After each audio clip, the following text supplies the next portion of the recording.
ನೋಡಿ, ಅಜಿತ್ ಪವಾರ್ ಅವರು ನಿಧನ ಆಗಿರುವಂತ ಸುದ್ದಿ ನಿಜವಾಗ್ಲೂ ಒಂದು ದೊಡ್ಡ ಆಘಾತ ಆಗಿದೆ. ಮಹಾರಾಷ್ಟ್ರ ಸರ್ಕಾರದಲ್ಲಿ ಪವರ್ಫುಲ್ ಇರುವಂತ ಒಬ್ಬ ನಾಯಕ ಇವತ್ತು ಒಂದು ವಿಮಾನದ ಇದರಲ್ಲಿ ಇದಾಗಿರುವಂಥದ್ದು ಬಹಳ ನೋವಿನ ಸಂಗತಿ.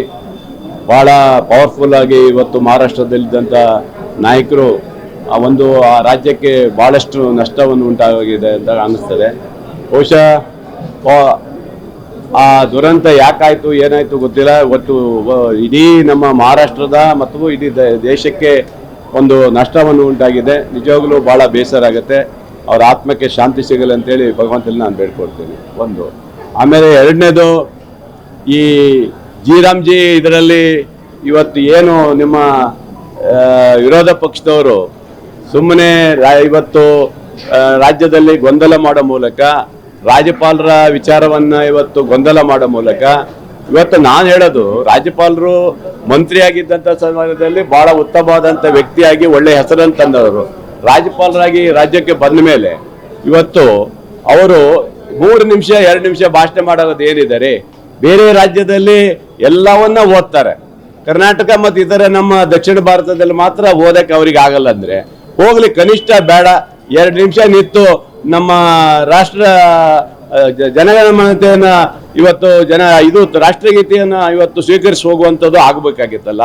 ಇದನ್ನ ಅವ್ರಿಗೆ ಕೇಳುವಂತ ಪುರುಷತೆ ಇಲ್ಲ, ವಿರೋಧ ಪಕ್ಷದವರಿಗೆ ತಾಳ್ಮೆನೇ ಇಲ್ಲ.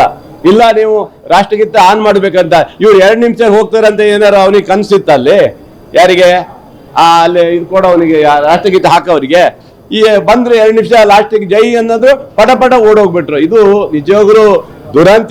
ಈ ತರ ಆಗಬಾರ್ದು.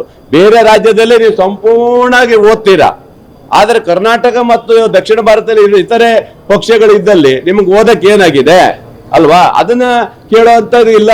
ಅದೆಲ್ಲ ವಿಚಾರಿಸಿದ್ರೆ ವಿರೋಧ ಪಕ್ಷದವರು ನಮ್ಮ ಮೇಲೆ ಟೀಕೆ ಮಾಡ್ತಾರೆ, ರಾಜ್ಯಪಾಲರಿಗೆ ಅವಮಾನ ಮಾಡಿದ್ರು, ಇನ್ನೊಂದು ಮಾಡಿದ್ರು ಅಂತ ಹೇಳ್ತಾರೆ. ಆ ನೋವಲ್ಲಿ ಒಂದಿಷ್ಟು ಜನ ಧಿಕ್ಕಾರ ಕೂಗುವಂಥದ್ದನ್ನ ಕೂಗಿರ್ತಾರೆ. ಇದರಲ್ಲಿ ತಪ್ಪಿದೆ ಅಲ್ವಾ. ಹಾಗಾಗಿ ನಿಜವಾಗ್ಲೂ ಇವರಿಗೆ ಅಸೆಂಬ್ಲಿ ನಡೆಸಕ್ಕೆ ಇಷ್ಟ ಇಲ್ಲ, ಅಸೆಂಬ್ಲಿ ನಡೆಸಕ್ಕೆ ಕೊಡಬಾರ್ದು ಅನ್ನೋ ಉದ್ದೇಶದಿಂದ ವಿರೋಧ ಪಕ್ಷದವರು ಅಸೆಂಬ್ಲಿಯನ್ನ ಹಾಳು ಮಾಡ್ತಾರೆ. ನಿಜವಾಗ್ಲೂ ಇದು ಬೇಸರ ಸಂಗತಿ. ಇದು ನಿಜವಾಗ್ಲೂ. Thank you.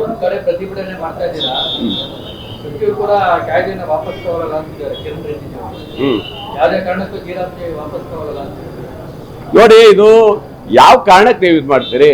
ಮನಮೋಹನ್ ಸಿಂಗ್ ಅವರು ಆ ಕಾಲದಲ್ಲಿ ಈ ರಾಷ್ಟ್ರದ ಬಡ ಜನತೆಗೋಸ್ಕರ, ರೈತರಿಗೋಸ್ಕರ, ಅಲ್ಲಿ ಕೂಲಿ ಕಾಳಿಗೋಸ್ಕರ ಜನರಿಗೆ ಅವಕಾಶವನ್ನು ಮಾಡಿಕೊಟ್ರು.